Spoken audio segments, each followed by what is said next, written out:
This is a very deep mimer.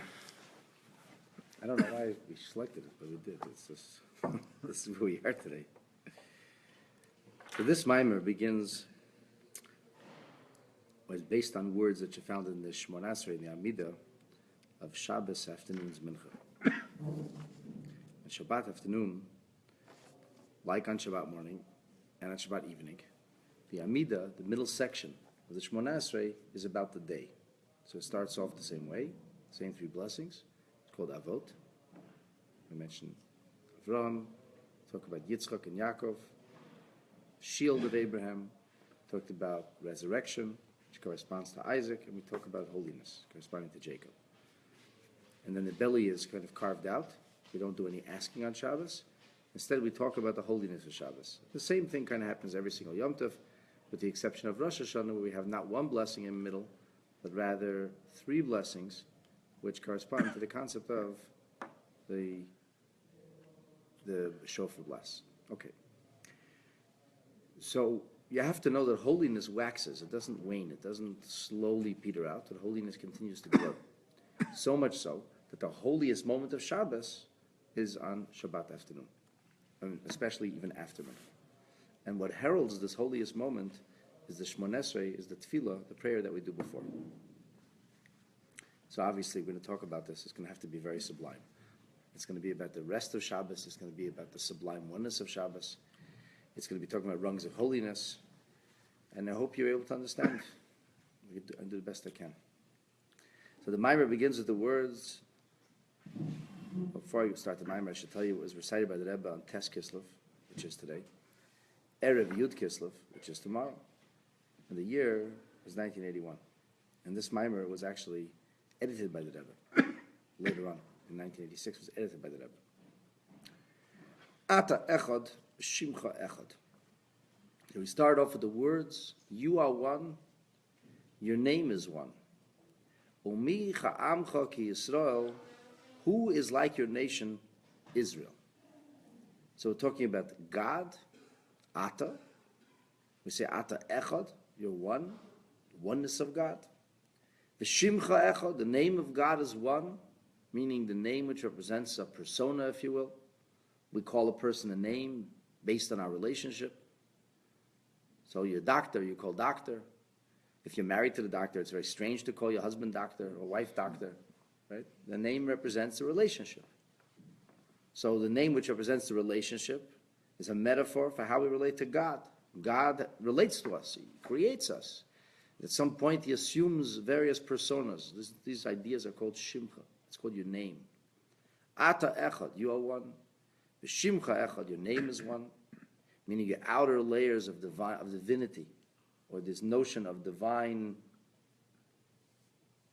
persona, something like that. That's also Echad.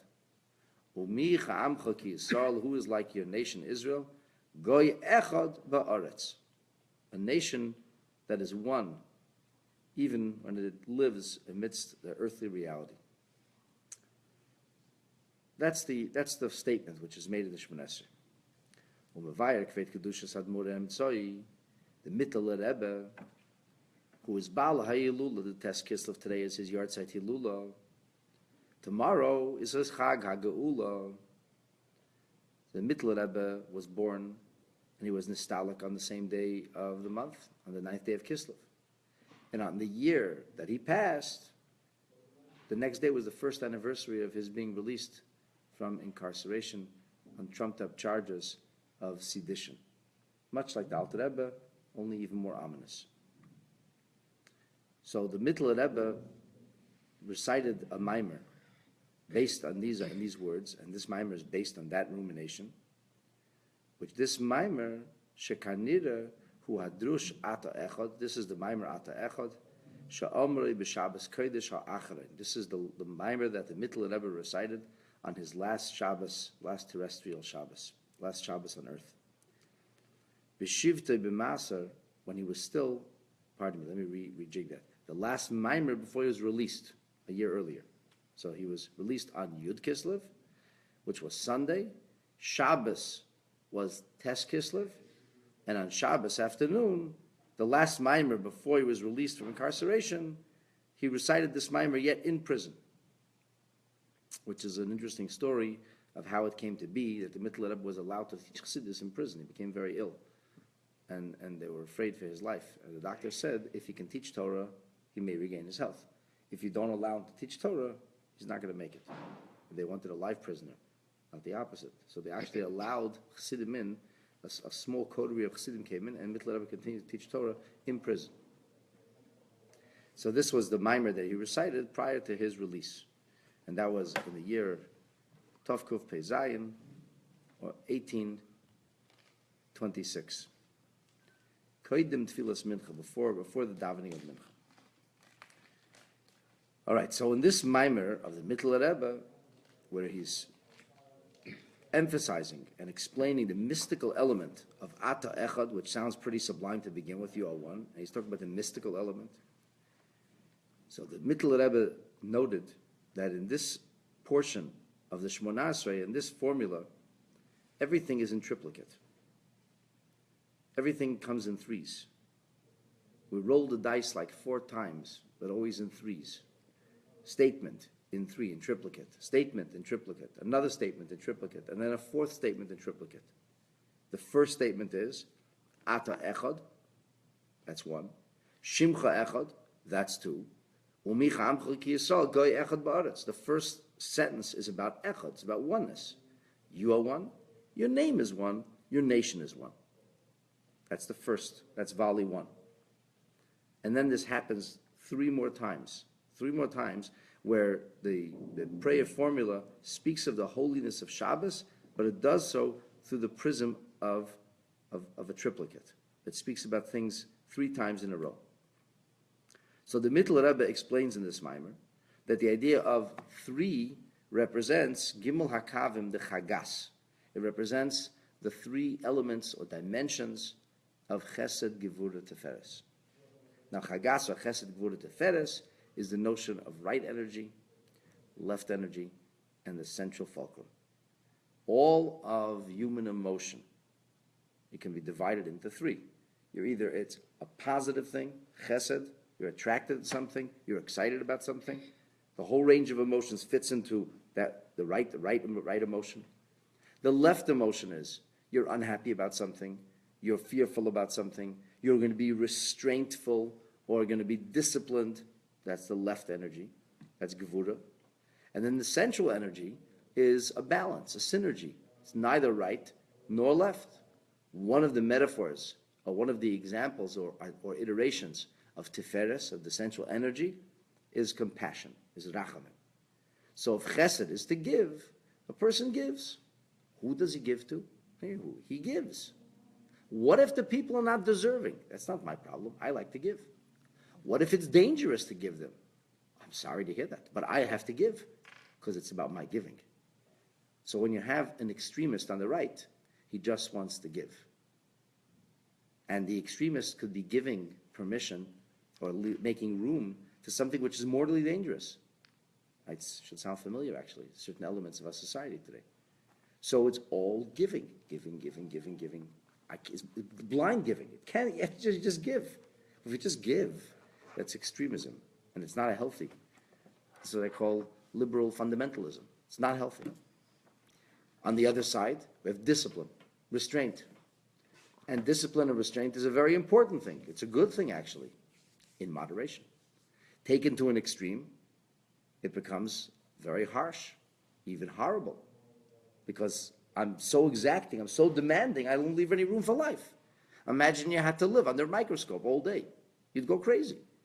Cut me some slack, you say. I can't handle all this gevura. I can't handle all this discipline. So here on one hand is a person who says, gimme, and you say, sure. You say, hey, you know the guy you're giving that knife to? He's a terrorist. Maybe he wants it for steak. Maybe. But we know who he is. We know what he's done before. I can't be judgmental. I can't look at anybody in a bad way. If he asks for a knife, it must be for a good reason. And then you have to deal with the victims. Sorry, he says, I had no idea. But why didn't you have? You should have known. I couldn't know. I can't. I'm blind to people's faults. I just accept everybody for who they are, and I'm just a loving person. But your love caused me to have great suffering. Oh, I'm really sorry. I can't do anything about that. Well, sure you could have. No, I can't. So that's extremism. That's a very, very bad and unhealthy kind of situation. On the other hand, we could have a gvura, a restraint, which goes haywire, which makes incredible demands, unreasonable demands, and be harsh and unrelenting and draconian and exacting. I can't live with this. Come on. What do you want? Like, we're not robots, we're not angels. Nobody's getting. Nobody deserves. That's true. Nobody really deserves. Everybody's done something wrong at some point. So if you did something wrong at some point, you don't get. And then the guy says, but have Rachmanis. So what do you mean Rachmanis? Rachmanis. Rachmanis is a funny animal. On one hand, what happens out of compassion is give. I give out of compassion. On the other hand, compassion doesn't look through the prism of chesed, of giving. Compassion says, I really shouldn't give you. You really don't deserve. But it's Rachmanis. It's, look at my situation. You're an idiot. You got yourself into the situation. I know, but look at the situation I'm in now. Okay, fine. I'll be compassionate. You understand how compassion is like a middle? It's neither to the right nor to the left. Now, of course, I gave you examples of chesed gone haywire and gvura gone rogue. None of these are necessarily the accurate description of chesed and gvura. It's just a caricature of chesed and gvura when it goes extreme. And tiferes or rachamim is not always in such an extreme fashion. A person says, you don't deserve, but I'll give you anyway, not because I want to be nice, because it's the right thing to do. But this is using this all as metaphoric frames. So that's chagas. And the Mittler Rebbe said that Atah Echad, v'shimcha Echad, v'micha amcha kisal goy Echad, 3 times Echad, represents right energy, left energy, central energy. Right-left balance. All of life is right-left balance. Call it any which name you want, but that's how it is. So that's what we have 4 times. So why do we have the 4 times? So the Mittler Rebbe explains that in the devolution, in triplicate 4 times, the davening is made up of 4 different volleys, of 4 different sentences. So we have this idea of 4 times. B'daled hamadreges hakelim kol seder ishtalshlos includes the entirety of the order, the devolutionary order of reality. Maschil milufnei hatzimtzum. This begins with prior to the tzimtzum. So what is the tzimtzum? The tzimtzum is to diminish, to obscure, to withhold, even to darken. And basically this is what happens. Tzimtzum, or the restraint or concealment, is a very necessary quality if you expect to be able to convey something to somebody or something which is beneath your level of existence or rubric of consciousness. So, if I want to convey a very deep idea to you, and this very deep and profound idea, as I understand it, will not make any sense to you, because I'm understanding it based on the virtue of a certain background and certain experiences, but you don't understand that. So if I'm going to just tell it to you the way I see it, you will be in the dark. Think of a very bright light that is blinding. So what do I need to do? I need in some way to diminish the light. When there'll be less light, when there'll be less intensity, only then will I be able to still see something, like sunglasses, like the light that's being diminished. So it's actually really funny. We have a situation where less light is more light. Sometimes less is more. Sometimes less is absolutely necessary.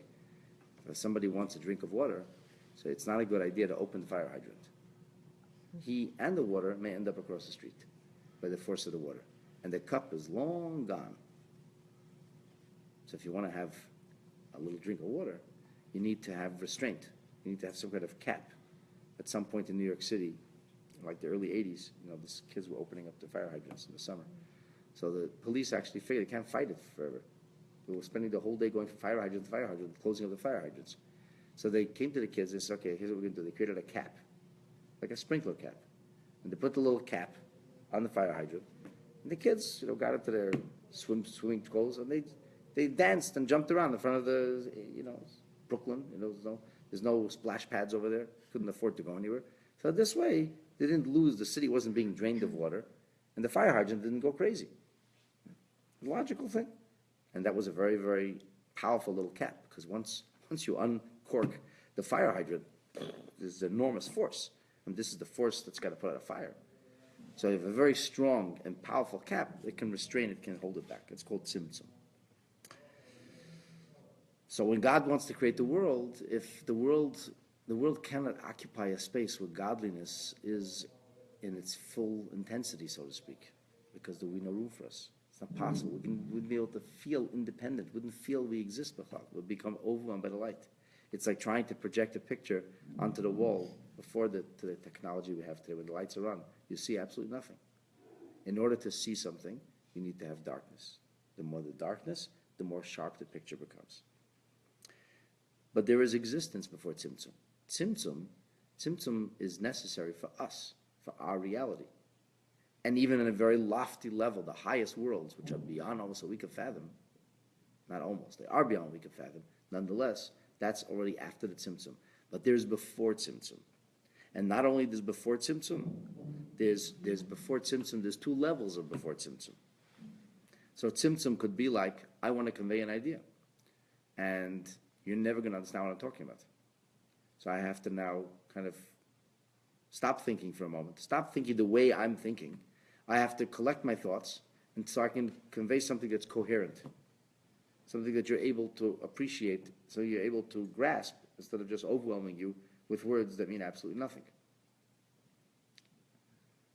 I remember once being a yeshiva student in Los Angeles, and late one night a guy walks into the yeshiva, a very weird-looking dude, and he sits down and he starts to ramble off nuclear equations. And I could not understand one word he's saying. In fact, I did not even know if he was brilliant or insane. To me, it sounded one and the same. It sounded brilliant, but it sounded insane at the same time. I never found out, actually. I don't know, the guy was there, and he was rambling, a crazy person had left. And he may have been brilliant and crazy. He may just have been crazy. Just saying Narishkeit, just throwing about jargon that made no sense. So sometimes brilliance is so brilliant that unless you're initiated, you think it's gibberish. So this is the idea of tzimtzum. But before tzimtzum, there's also an existence. It's like saying, until you convey your feelings, they don't exist. That's ridiculous. I have feelings. You may not know what my feelings are, but I have feelings. And in fact, I may not even know how I feel about this. Something happens. I react. But my reaction is so raw. It's so in the moment. I don't even know. People say, how do you feel about that? I don't even know how I feel about it. I'm not sure yet. I have to sort it out myself. Forget about what I'm telling you. I don't even know what I'm telling myself. I can't even understand what's going on myself. But obviously there's something going on before that. There's something deeper within our consciousness. It all has to come from somewhere. So there's koidemat tzimtzum. And then so the Mittler Rebbe says that these three levels of chagas, Atah Echad, V'shimcha Echad, Micha Amcha, Kesal Goy Echad, Ba'aretz, that first volley represents the Gimel Kavim, the three lines, the way they are, Lifnei HaTzimtzum, prior to the Tzimtzum. The Gam Lifnei HaTzimtzum, the Rebbe says, even before Tzimtzum, Yesh Hischalkus. There's also Hischalkus of Gimel Kavim. There's also these three different dimensions. Even before Tzimtzum, there's some kind of activity like that going on. Only we don't see that activity. When you have an earthquake, long before there's any kind of seismic activity that can be measured by the technology we have, there is something going on. It doesn't come out of nowhere. It wells up from somewhere. There's some kind of force that begins to develop at some point. It's only at a certain point in time or in the development of this activity are we actually able to pick up signs of it. Three dimensions of Chesed Gvura Tiferes, but it's not called Chesed Gvura Tiferes because it's like too profound, too sublime for names even. But there's still our Gimel Kavim. And the Rebbe says, as it would be possible for us to divide up reality, the Lifnei HaTzimtzum reality. The next sentence in Shemona Esrei is, Tiferes Gidula, Ateres Yeshua, Yom Menucha Kedusha. So we talk about a great glory. We talk about a crown of salvation, and we talk about serenity and holiness. And this is la'amcha nasata. This is all different descriptive terminology used for Shabbos. This is la'amcha nasata. It's given to your nation. Hu in Gimel Kavim. This represents those three dimensions. K'moishahem la'acharei tzimtzum, as they exist in the post-tzimtzum reality. But it's the post-tzimtzum reality, and I'm still sorting it out for myself, so to speak. It's Ba'ilumas Ein Seif Shalamaylam Atzilus. This is within divinity that's before Atzilus. Atzilus is the first world we're able to use some kind of descriptive terminology for. And even though Atzilus is a very, very lofty world, a world that we can't understand or fathom, it's like the light and the source of the light. It never really feels independent, but the light, in fact, is identifiable as outside of the source of light. There's Or, there's rays of light, there's Mor, there's source of light. They are not one and the same. It's true that when the Mor goes dark, the Or disappears too, for the most part. When there's no source of light, then the light or the effulgence or rays will also disappear most of the time, even though stars is not like that, because the atmosphere is very clean, very pure. But most of the time, when you have light and source of light, at least what's observable to us in this world, take away the source of light, the light is gone. The sun sets, everything goes dark. It's not dark yet, yeah, because the sun didn't fully set yet. And that itself is a question of halacha. When is called sunset? When the disk of the sun is no longer visible, or when the rays of the sun that peer over the horizon are no longer visible because the earth continues to turn? And that's, of course, a really good question. Because even after the disk of the sun is no longer visible, the light of the sun is still visible, the rays of the sun are still peering over. And to be sure, even when the rays of the sun are gone and night begins to fall, it's still not as dark as it'll be in 3 or 4 hours, because the further away we get from the sun, the horizon is from the sun, the darker it gets. And the darkest is when the sun is in the polar opposite of where we are, which is called midnight. That's the darkest. And then when the sun begins its journey back around, or when we begin to spin, what happens then? Then the night starts getting lighter, until some point where you can't even see all the stars. Only Venus becomes visible. That's called a Leisa Shachar, morning star. Point being that when we talk about the world of Atzilus, we're talking about the world of light. We're talking about the world that's called the world of emanation. It's not a dense reality. It's not a reality that you can actually pick up and store in a container. But nonetheless, it's still an identifiable reality. So we have before Tzimtzum. We have the post-Tzimtzum, but the post-Tzimtzum before it's been articulated. So there's a raw qualia or a subconsciousness that's prior to any kind of Tzimtzum. I don't know what it is. It's before the Tzimtzum. Then there's the Tzimtzum when it gets filtered, it kind of gets compartmentalized. It has some kind of definition, but it's not really identifiable yet. And then we get to the world of Atzilus, which is the world of actual consciousness in the metaphor. So we have this idea of Seder Shtalshlos, that the world and how it has to be created, there's before Tzimtzum, and there's 3 elements there. There's the post-Tzimtzum, but that's 3 elements. It's La'amcha Nasata, was given to your nation. The word Nesina, says the Rebbe, is Nitan Miyad Liyad B'Lishinu. It's handed from one entity to the other entity. It's handed off. It doesn't change. It remains the same. So even though it's before Tzimtzum and it's after Tzimtzum, but realistically speaking, there's no world that's identifiable. And after this, we get into the world of Atzilus. Avram, Yogel, Yitzchak, Eranin, Yankiv Avanav, Yinuchovai. We talk about Avram Avinu and his element. There you go. Now you already see the 3 dimensions. Avram is Yogel. Avram is right energy. Avram can't say no to Yishmael. Avram doesn't know how to kick him out. Avram doesn't know how to be disciplined, so to speak. Right? His emphasis is giving. And then we have Avram Yogel, Yitzchak Yerane, a different terminology. Yitzchak, extreme discipline. Very exacting, very harsh, very demanding, very, very, very persistent. He's digging the wells. He's digging into Esav. Amazing. He's doing. Nothing is free flowing. Everything is intense. Yitzchak, this left energy. Then we have Yaakov Uvanav. Yaakov, as he's filtered through his children, the energy of Yaakov comes through the full prism of the 12 Shvatim. This is your Nuchovai. This is the idea of peace and serenity. So we have once again the 3 Kavim, and this is in the world of Atzilus. But in the world of Atzilus, as it is expressed in its it's an emotive framework. And then finally, we have the second half of Atzilus, which is the functional half of Atzilus, which is called Nehi, or Netzach HaYesod. So I have feelings. I'm happy about this. I'm excited about it. Or I'm not. I'm nervous. I have anxiety about it. Or I'm amazed by this. It's awe-inspiring. It's really caught my attention. The beauty has caught my eye, and so on and so forth. That's all an emotional level. And then we have the way this turns into a functional level. Because you're excited by something, then you become competitive with it. Competition means I'm engaging with what's going on around me. So that's the idea of Netzach. Then there's Hoid. Hoid means glory or splendor, which is inward, like the beauty or glory of calligraphy, or of 10,000 soldiers marching in perfect synchronicity. It's the beauty of, you don't care what's going on around you. the beauty of the person who comes every single day to work exactly on time, doesn't have to talk to anybody, doesn't need to know anybody else. He's the programmer, he's focused, he knows what he's got to do, he's totally immersed. It's an awesome thing, it's a beautiful thing. The beauty of consistency. And then we have the idea of Yesod, which is to actually engage with, to actually connect, not just being competitive with, but I'm actually connecting, transcending self to some degree. That's the lower level of Atzilus. And that's why the fourth statement is, we talk about Menucha. Menuchas Avo Redava, Menuchas Emes Ve'emuna, Menuchas Shalom Hashket Vetach. We have these three levels of a Menucha, which is a serenity, which resonates with the idea of peace. Avo Redava. We have a Menucha, a serenity of Shabbos, a rest of Shabbos, which is Emet, which is truth. Truth is very exacting. Truth is very harsh.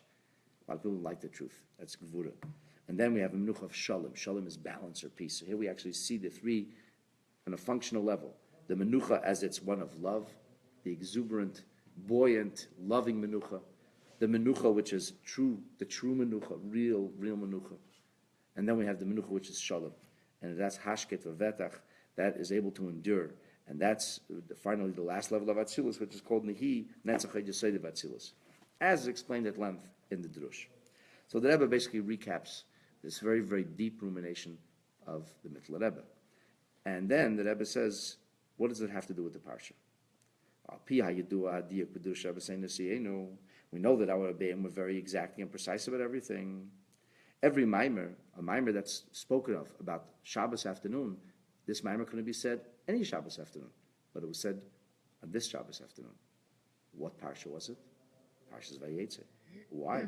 So the Rebbe suggests, and this is the Rebbe's Chiddush here, that this is one of the reasons that this mimer was said on Shabbos Parshas Vayetze, because this idea is first alluded to in the Torah in the opening verses of Parshas Vayetze, that it says Yaakov Avinu falls asleep on the Temple Mount, and he has this vision or this dream. And what does he see in his nocturnal vision? He sees a ladder, and the ladder is rooted in the ground, and its top reaches the very heavens. The Hine Sulam Mutzav Arza, the ladder is rooted on the ground. The Reishai, the head of the ladder, Magia Hashamayma, reaches the highest heavens. Shekoi, this we know from the Zohar, refers to Sulam Dat Sloisa. The Zohar says that the ladder is a metaphor for prayer. Shebah Sulam, the Tefillah, in the metaphoric ladder of prayer, there are Daled Shlivis, there are 4 rungs. And the 4 rungs, this represents the 4 different elements of prayer. There's the introductory verses, Psukkah de Zimra, and then we have after that the Birchas Krishma, the blessings which prepare us for Shema. We have the idea of Krishma, which is Kabbalah Samach Shemayim, and then acceptance of the yoke of heaven, and then we have Shemona Esrei, which is total oneness, which is communion with God. So that's not something, you don't just jump into Shemona Esrei. You have to, so to speak, lower yourself into davening, or pick yourself up into davening, whatever it is. You have to become immersed in it, and it's something that has gradations and rungs. To say that it's and the truth is that this is maskal of Nat Simson. So if you think that davening is only something that you do consciously, even in your pre-conscious preparation for davening, even when you're sometimes so tired and just saying words of davening, and you're not actively understanding it, and there's also some activity. There's the pre-Tzimtzum activity too. It represents the pre-Tzimtzum level because everything follows the same pattern, the same kind of gestalt, and this goes on within ourselves as well. And here is the point now. The Rebbe continues in the Maimer and he says, the final word is Menucha Shlema, perfect serenity, Sha'ata Reitzeba, that you God want. In other words, after he talks about the 3 levels, then comes the perfection. Shlema Sadikula, perfection of everything. This is true sublime oneness, Achtas Apshuta. That higher than the 3 elements or 3 dimensions, the right, left, center. Even before all of this, even before it is a tzimtzum, there is a deeper oneness that pervades all. And that deeper oneness, from that deeper oneness and from that deeper vantage point, there is no right, there is no left, there is no center. Everything is one. And this oneness, Yakiru v'necha v'yedu. This is something that your children, Hashem, can know. It's something they can recognize and know. In other words, banecha refers to neshamas as they exist within a bodily, a terrestrial reality. So when you exist in a terrestrial reality, Yakiru v'yedu, you're able to know even this level. And the reason is because me'itcha hi menuchasam, this comes from Hashem himself, that the menucha is me'itcha. Itcha means with Hashem himself, me'itcha mamish, with the oneness. In other words, that with all of the different rungs of holiness, and there are many, 4 rungs of holiness, and the 4 rungs of holiness have 3 levels. And all these rungs of holiness, the most sublime oneness is only available to us when we're living right here in this world. Because when we're living right here in this world, then comes the menucha shlema, then comes the ultimate perfection. The ultimate perfection is something which is equal in all of us. It doesn't matter if you're a tzaddik, it doesn't matter if you're a simple person, like the Rebbe says later in this Maimer, when it comes to the food of Shabbos, when it comes to the davening of Shabbos, there are different levels of appreciation, different levels of delight, different levels of connecting. But then there's the essential oneness of Shabbos. And the essential beauty and oneness of Shabbat Kodesh, the holy Shabbos, is something that's relevant and can touch and transform each and every single one of us equally, because it's transcendent of levels. It's so much deeper than any kind of level that you could describe or any kind of experience that you could possibly paint. It goes beyond this. And this oneness is what's given to each and every one of us on Shabbos. And that, I guess, is the point. It kind of starts at that point. We're starting with we start with Sublime Oneness. We go through all these different realms and all the different levels. And then the bottom line is, the real truth is, the oneness of Shabbos belongs to us. Why? Just by dint of the fact that we are neshamas begufim, bodies and souls invested in bodies here on this earth. That's where the most profound and sublime and deepest oneness of Shabbos can become ours. Obviously, we have to open the door and let Shabbos into our life. But if we let Shabbos into our life, then the sublime oneness is able to become a part of our common experience. And maybe that's why Shabbos affects everybody. The Gemara says, even Amaritz says, Lion Shabbos. From there we could go in various directions as how this expresses itself. But the deepest message here is that the oneness of Shabbos pervades the existence for all of us. I warned you before we start, it's a very deep mimer. So Maybe I'll recognize it.